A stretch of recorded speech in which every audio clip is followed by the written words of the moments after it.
जिज्ञासु श्रोता साथियों को संबोधित श्री का जय जिनेन्द्र नमस्कार। आपका स्वागत है। आत्मानंदी अनंत सिद्ध अरिहंत आचार्य श्री उपाध्याय जी, लोक विराजित साधु साध्वीगण सारे,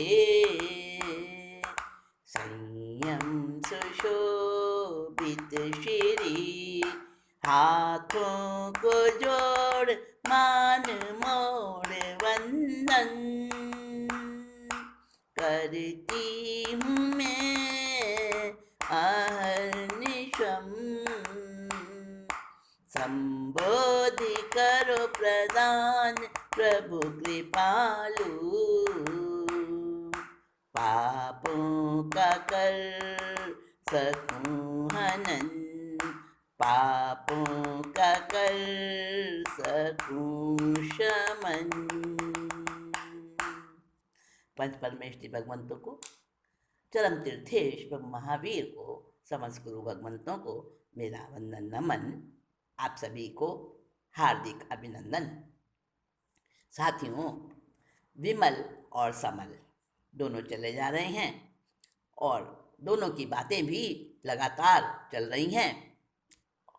समल अपनी बात पर अड़ा हुआ है कि धर्म और दान और अच्छे काम सब बेकार होते हैं, दुखी करने वाले होते हैं, और विमल अपनी बात पर अडिग है कि नहीं, धर्म सुखदायी है इस भव में भी और परभव में भी।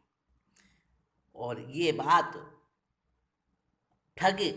ठगों से पूछने पर उन्होंने समल का समर्थन किया, समल की बात सही बताई और शर्त लगी थी उसके अनुसार विमल का सारा धन, हथियार, आभूषण, वस्त्र सब कुछ, कपड़े भी ले लिए, हाँ, और सब कुछ लेकर समल ने अपने पास कब्जा लिए। और अब कहता है देख अब भी मान जा। विमल ने कहा अभी तो और लोगों से पूछेंगे। अब कहता है अब तू हार जाएगा तो बता क्या देगा, तेरे पास तो कुछ भी नहीं है, कपड़े तक तो मैं ले चुका हूँ तेरे, अब छोड़ दे ये रट। विमल कह रहा है नहीं, कभी नहीं छोड़ सकता, जो सच्चाई है वो तो पक्का है, उसको कैसे छोड़ दूँ। तो अब समल बड़ा दुष्ट था, ऊपर से नाटक करता था तुझे प्यार करता हूँ, तेरे साथ में मेरा मेल है, तू मेरा दोस्त है, तू मेरा भाई है, सब कुछ ऊपर से ऐसे ऐसे करता था, तेरे बिना नहीं रह सकता। और वहाँ से भी उसके पीछे लग गया था जब वो घर से चला था। समल ऐसा था। और लेकिन अंदर में उसकी जड़ काटना चाहता था, उसको मारना चाहता था, उसको दुखी करना चाहता था। तो समल कहता है देख अब भी है तेरे पास एक चीज, तू शर्त लगा सकता है, देख मेरी बात सुन, अब के हम फिर शर्त करेंगे, यही बात की शर्त लगेगी। और अपनी आंखें फोड़े जो हारे, सीधे विमल ने मान लिया, भद्र विमल ने मान लिया। अगले गांव पहुंच के उन्होंने पंचों से यूं पूछ लिया, पंचों से यह पूछ लिया, दान धर्म से धन घटता या पुण्यों का होता है सर्जन, रिजुता से रिद्धि पाई और काटा विमल ने भव बंधन। अब की बार समल ने शर्त रखी, धन वन तो है नहीं तेरे पास, कपड़े भी नहीं है, अब की बार ये शर्त लगाता हूं कि जो हारेगा वो अपनी आंखें फोड़ेगा। विमल ने वो भी मान लिया। अरे क्या वो समझ नहीं पाया था, मूर्ख था क्या? नहीं, रिजु रिजु को, सरल को मूर्ख मत समझना कभी भी, बहुत बड़ी भूल होगी ये। भद्रीक था वो, सीधा था, दांव पेच से बिल्कुल अलग था। वो नहीं समझ पा रहा था कि समल के मन में क्या चल रहा है। उसने ये शर्त मान ली और आगे पहुंचे। एक गांव आया तो उस गांव में पंच बैठे थे सामने ही। हाँ, पंचायत का जो एक चबूतरा होता है, जहाँ कोई ऐसा स्थान होता है, पेड़ का कोई पेड़ के चारों ओर बना हुआ चबूतरा, चौपाल कहते हैं उसे। चौपाल पर पंच बैठे थे। तो आओ जी आओ, कहाँ से आ रहे हो। अभिवादन हुआ आपस में, रामा सामा हुई। और उन्होंने कहा, अब देखो भाई, हम दोनों में शर्त लगी है। अब पंच देख रहे, एक तो कपड़े भी नहीं पहने हुए और दूसरे के पास में आभूषण भी हैं और हथियार भी हैं और कपड़े भी हैं और सजा धजा। तो कहने लगे, भाई देखो, हमारी शर्त लगी है। ये तो कहता है कि धर्म बड़ा है संसार में, दान बड़ा है, और मैं कहता हूँ नहीं, दोनों चीज़ें खराब है। तो दान धर्म से धन घटता है या बढ़ता है? ये तो कहता है कि दान और देने से और धर्म करने से बढ़ता है धन, और मैं कहता हूँ घटता है। अब आप ही बता दो, कौन सी बात सही है। समल के ऐसा पूछने पर पंच कहने लगे, बोले वो सब दान से धन का नाश हो और तप करे कमजोर, नाश हो और तप करे कमजोर, शील पालते वंश बढ़े ना, जीना मुश्किल भाव के जोर, जीना मुश्किल भाव के जोर।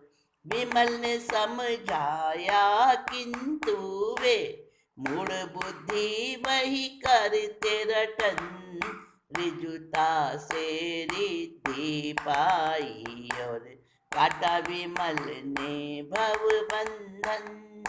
समल ने टोका, हार गए तुम, चलो शरत पूरी कर ले, आओ शरत पूरी कर ले। वन में पहुँच के विमल की आंखें थोड़ी कुएं पटका पहले, कुएं में उसे पटका पहले। हंसा वो फिर वो बड़े जोर से, बैठ के कर तू मजे से धर्म, जुता से रिद्धि पाई और काटा विमल ने भव बंधन। अब जो पंच बैठे थे वहां चौपाल पर, उन पंचों से समल ने थोड़ी भाषा बदल के बात पूछी। कहता है, देखो भाई, ये कहता है मेरा मित्र विमल के दान देने से धन बढ़ता है। बताओ, क्या बढ़ता है दान देने से धन?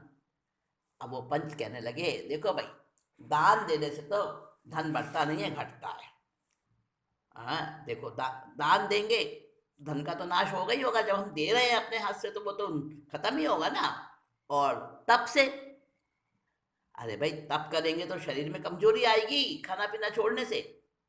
और भैया शील पालेंगे तो, ब्रह्मचर्य पालेंगे तो, अरे उससे तो वंश ही नहीं बढ़ेगा। और और भैया, अगर अच्छी अच्छी भावना रखेंगे तो, अरे जीना मुश्किल है संसार में। जो भावुक आदमी होता है ना, और रोते रहता है, सब उसे धोखा ही देते रहते हैं। तो कहता है समल, देख ले विमल, देख ले, तेरी बात सही है कि मेरी बात सही है। विमल उन पंचों को समझाने लगा, भाई कैसी बात कर रहे हो। अरे पुण्य की जड़, धर्म की जड़ तो हरी रहती है हमेशा। वो कहते हैं, जाओ जाओ, किस दुनिया में रहते हो बाबू। आजकल तो कोई नहीं पूछता धर्म को, दया धर्म को, दान को कोई नहीं पूछता। जो करता है ना, वो भूखा ही मरता है। अब समल कहता है, अरे रहने दे विमल, हार गया तो चल चल, अब शरत पूरी करेंगे। और वहां से चले दोनों। कहाँ पहुंच गए? एक वन में पहुंच गए। और वन में पहुंच के विमल की तो आंखें फोड़ दी समल ने। कैसा लग रहा है आपको सुन के? रोंगटे खड़े हो गए ना। ऐसा भी साथी होता है, ऐसा भी दोस्त होता है दुष्ट। आंखें फोड़ दी विमल की, और उससे पहले तो उसको फोड़ के आंखें कुएं में पटक दिया। और कहने लगा, जोर से हंसता है, ले आराम से बैठ के मजे से धर्म कर्म कर ले, तू वहीं बैठा बैठा, कोई नहीं रोके, कोई नहीं अड़चन डालेगा आप तेरे धर्म कर्म में। और चल दिया वो तो आगे को, वहाँ पहुँच, फेंक दिया कुआं में आंखें फोड़ के अपने दोस्त को, विमल को, और वो तो आगे चल दिया। वृक्ष उगा था कुएं के भीतर, विमल उसी में जाके गिरा, विमल उसी में जाके गिरा। सोचे फल ये अशुभ कर्म का, नहीं समल की कोई खता, नहीं मित्र की कोई खता। हाल समल का भी अब सुन लो, मित्रद्रोही जो बहुत अधम, ऋजुता से रिद्धि पाई और काटा विमल ने भव बंधन।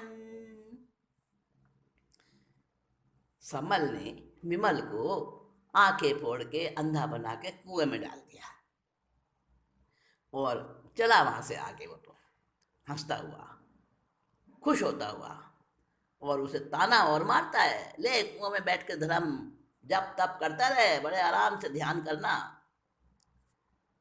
अब देखो विमल कुएं के अंदर गिरा, वहां पर एक पेड़ उगा हुआ था, उसी पेड़ के ऊपर एक डाली पर जाके गिरा। कौन? विमल। उसके कोई चोट नहीं लगी। धर्म आड़े आता है ना, धर्म बचाता है ना, धर्मो रक्षति रक्षितः। तो उस पेड़ के ऊपर गिरा और उसके कोई चोट भी नहीं लगी। फिर सोचने लगा, इसकी क्या गलती है, ये मुझे क्या दुख दे सकता है, इसकी क्या औकात है, मेरे ही अशुभ कर्म है। और उसने अपने मित्र को, समल को जरा सा भी दोष नहीं दिया, मन में भी नहीं सोचा उसके उसके इस दुष्टता के बारे में, और सोचने लगा मेरे कर्म अशुभ है। अब समल जो खुश होता होता जा रहा है, पैसे भी ले लिए, उसके कपड़े भी ले लिए, गहने आभूषण हथियार सब में ले लिए, और देखो आंखें भी फोड़ के डाल के आ गया हूँ, मजा आएगा अब उसको धर्म का। खुश होता हुआ जा रहा था, चोर मिले लूटा सारा धन, मारा बुरी तरह से उसे, मारा बुरी तरह से उसे। अंग भंग होकर रहे भिक्षा, मांग के अपना पेट भरे, भिक्षा से वो पेट भरे। कपटी को सुख नहीं स्वप्न में, रो रो विमल का करे स्मरण, ऋजुता से रिद्धि पाई और काटा विमल ने भव बंधन। समल को थोड़ी दूर जाने पर चोर मिल गए, और चोरों का तो काम ही है जंगल में कोई अकेला इंसान दिख जाए, फिर तो पूछो मत, चोरों की तो मस्ती आती है। चोरों ने उसको पकड़ा, जो भी उसके पास था सब कुछ लूट लिया और मारा, खूब मारा, खूब मारा। उसके हाथ पैर टूट गए, हड्डियां टूट गईं, और डाल गए वहां पर चोर उसको जंगल में भूखा प्यासा। कोई रास्ते में चलता फिरता आ जाता, उससे मांग के थोड़ा बहुत पेट भर लेता, पत्ते खाता, पेड़ों के फल जो मिल जाता, यानी बुरे हाल उसके।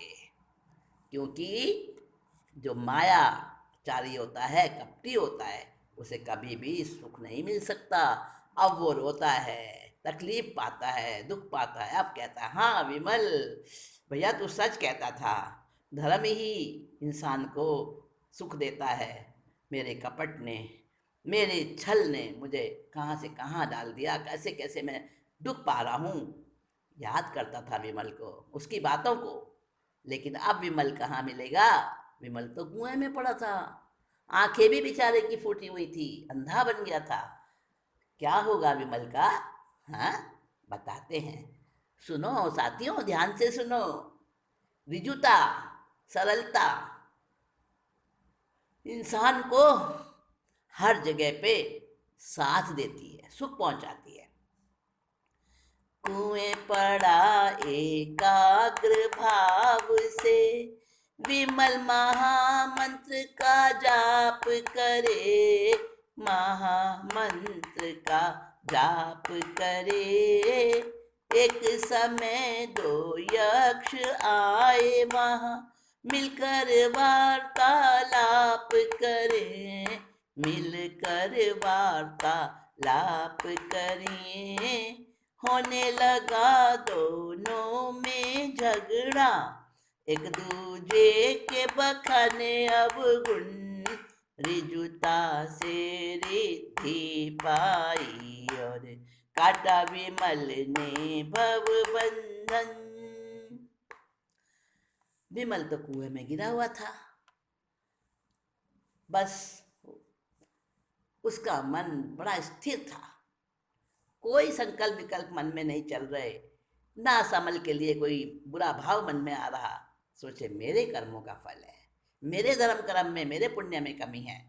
और शांत भाव से, एकाग्र भाव से बस महामंत्र का जाप कर रहा था। वहीं पर गिरा गिरा वृक्ष के ऊपर पड़ा हुआ। कई दिन बीत गए।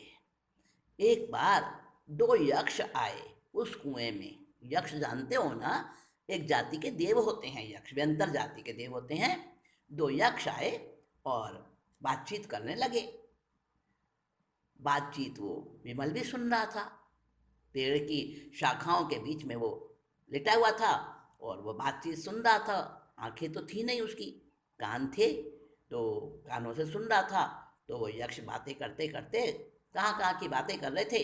बातें करते करते दोनों में आपस में कुछ बात पर मतभेद हो गया। बातें करते करते दोनों में मतभेद हो गया। एक कहता है ऐसा, दूसरा कहता है ऐसा। अब बात बढ़ गई, अपनी अपनी तानते रहे दोनों। और जो ये ईगो की लड़ाई होती है ना, ईगो सब में होता है। हाँ, अहंकार, ईगो, मैं कह रहा हूँ वही सही है, ऐसी भावना प्राणी मात्र में होती है। अरे प्राणी मात्र कह रही हूँ मैं, मनुष्य में नहीं, सब जीवों में होती है। कभी आपने कुत्तों को देखा है लड़ते हुए? कभी आपने दो बैलों को देखा है लड़ते हुए? जरूर देखा होगा। हाँ, कोई भी, सब में होता है। अरे मैं कह रहा हूँ वो सही है, मैं कह कर रहा हूँ वही सही है, तो लड़ने लग जाते हैं आपस में। ऐसे ही वो यक्ष, भले ही वो देव थे, भले ही वो वैक्रिय शक्ति के धारी थे, अवधि ज्ञानी थे, सब कुछ थे, देव गति में उन्होंने जन्म लिया था, पर फिर भी जो एक बुराई थी अपने अहंकार की, वो तो दोनों में ही थी। दोनों लड़ने लगे आपस में, एक दूसरे को बुरा बुरा भला कहने लगे। और फिर जब बुरा भला कहते हैं तो एक दूसरे की बुराइयां निकालते हैं, कमियां निकालते हैं। लड़ाई होती है ना, तो एक दूसरे की क्या चुन चुन के खराब खराब बातें एक दूसरे की बताई जाती हैं लड़ाई में। तो दोनों आपस में एक दूसरे पर दोषारोपण प्रत्यारोपण करने लगे। तो अब एक यक्ष कहता है, बिना दोष क्यों दुष्ट सताता, राजकुमारी को तू बता, राजकुमारी को तू बता, इस पीपल के पत्तों में है उसका इलाज, ये मुझको पता, उसका इलाज तो मुझको पता। इन पत्तों के अर्क से दृष्टि, खुले धूनी से तेरा दहन, रिजुता से रिद्धि पाई और काटा विमल ने भव बंधन। दूसरा कहता, पापी तूने सारे कुटुंब को नष्ट किया, सारे कुटुंब को नष्ट किया, क्रोध 99 मोहरे दबाई, छीन हवेली भगा दिया, छीनी हवेली भगा दिया। कोई सरसों का तेल गरम कर छींट दे तो हो जाए खत्म, रिजुता से रिद्धि पाई और काटा विमल ने भव बंधन। गालियां बकते उड़ गए दोनों, बातें ध्यान से सुने विमल, सुन ली सारी बात विमल, पत्ते तोड़ चबाए मुख में, आंजते ही गई दृष्टि खुल, आंजते ही गई दृष्टि खुल। पत्ते लेकर पहुंचा जहां थी राजसुता अंधी व्याकुल, रिजुता से रिद्धि पाई और काटा विमल ने भव बंधन। दोनों यक्ष लड़ रहे थे। एक कहने लगा, अरे दुष्ट, मुझे पता है तू उस राजकुमारी को क्यों सता रहा है, बता, जरा सा बता तो दे मुझे, कितना खराब है तू। और राजकुमारी ने क्या बिगाड़ा है तेरा? उसे तूने अंधी बना दिया, अंधा कर दिया उसको। पर मैं भी जानता हूँ, हाँ, ये जो पीपल का पेड़ है ना यहाँ पे उगा हुआ, इसके पत्तों में ही उसका इलाज है। इन पत्तों का रस निकाल के अगर कोई उसकी आँख में काजल की तरह लगा दे तो उसकी दृष्टि खुल जाएगी। और उन्हीं इस पीपल के जो पत्ते हैं उनको जलाकर उसकी धूनी अगर तो दी जाए तो तू जल जाएगा, खत्म हो जाएगा, मैं तेरा नाश भी जानता हूँ। दूसरा को और गुस्सा आया ये बात सुनकर दूसरे यक्ष को, और कहने लगा, अरे पापी, तू कौन सा कम है? तूने तो उस सेठ के सारे कुटुंब का नाश किया है, उसकी हवेली छीन ली, 99 करोड़ उसकी मोहरें छीन ली, तूने दबा लिया अपने पास में, और उसकी सारे कुटुंब को नाश करके तूने क्या अच्छा काम किया है? मैं तेरी जानता नहीं हूँ क्या, तेरी सारी पुल पट्टी, तू कितना अच्छा है। और मैं ये भी जानता हूँ कि अगर कोई सरसों का तेल गरम करके और चारों तरफ उसके छींटे दे देगा ना तो तू खत्म हो जाएगा।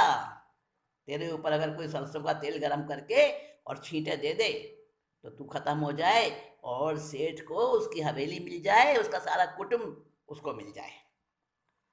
दोनों एक दूसरे की बुराइयां करते, गालियां बकते हुए भाग लिए वहां से, उड़ गए।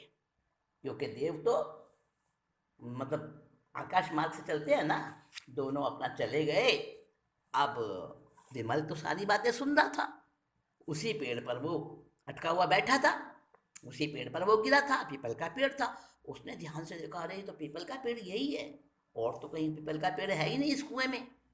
देखा नहीं, मतलब वो समझ गया, पीपल का हाथ से उसने पत्तों का ऐसे ऐसे टटोला तो पीपल का पत्ता है, वो समझ गया।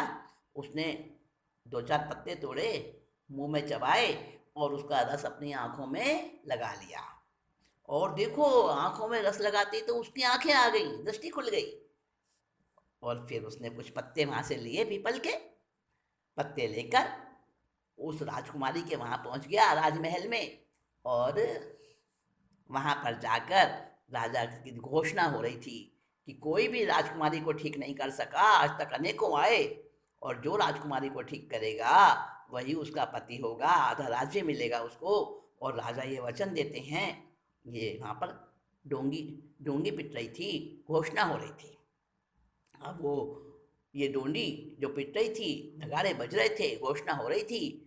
अब तो विमल की आंखें थी, दृष्टि उसकी सही हो गई थी, और उसने भी सुनी ये घोषणा और पहुंच गया। वो कहाँ पहुंच गया? वो घोषणा सुन सुन कहने लगा, जो घोषणा कर रहे थे ना राजपुरुष, उनसे कहने लगा, मैं करूंगा कुंवरी का उपचार। सुनी घोषणा जो कमरी को ठीक करे वही होगा पति, आधा राज्य मिलेगा उसको, वचन ये दे रहे नरपति, वचन ये देते हैं नरपति। विमल कहे उपचार मैं करूं, जाके कुंवरी का देखा ढंग, रिजुता से रिद्धि पाई और काटा विमल ने भव बंधन। जो राजपुरुष घोषणा कर रहे थे ना, विमल ने उनसे कहा कि देखो भाई, मैं उपचार करूंगा राजकुमारी का और मैं उसको ठीक कर दूंगा, आप राजा से जाके कहो। और ये बात जब राजा को बताई गई, वो तो बड़े खुश हुए। उन्होंने कहा कि अनेकों तो असफल होकर चले गए, कोई ठीक नहीं कर सका, चलो भाई तुम भी कर लो अपना अपनी कोशिश। और उसको विमल को बड़े आदर के साथ राजमहल में ले जाया गया। और वहाँ राजमहलों में जाके विमल ने देखा राजकुमारी बड़ी पीड़ित है, तड़प रही है, वो बेहोश पड़ी है। अब विमल कैसे उपचार करेगा राजकुमारी का, उसको ठीक करेगा। और समल के साथ क्या होगा, हाँ समल को भूले नहीं है ना आप? हाँ, उसका भी तो सुनना है ना, उसका उसका क्या हाल होगा। तो ये सारी बातें हम नेक्स्ट मीटिंग में करेंगे बैठकर, और इस कहानी को आगे बढ़ाएंगे। समल का भी पता चलेगा, समल को अकल आएगी कि नहीं आएगी, कि धर्म और दान जो जीवन के आलम्बन है, इनसे सुख होता है, मानेगा वो नहीं मानेगा, जरूर मानेगा, क्योंकि ऋजुता की शक्ति ऐसी ही होती है और दुष्टता हमेशा हारती है।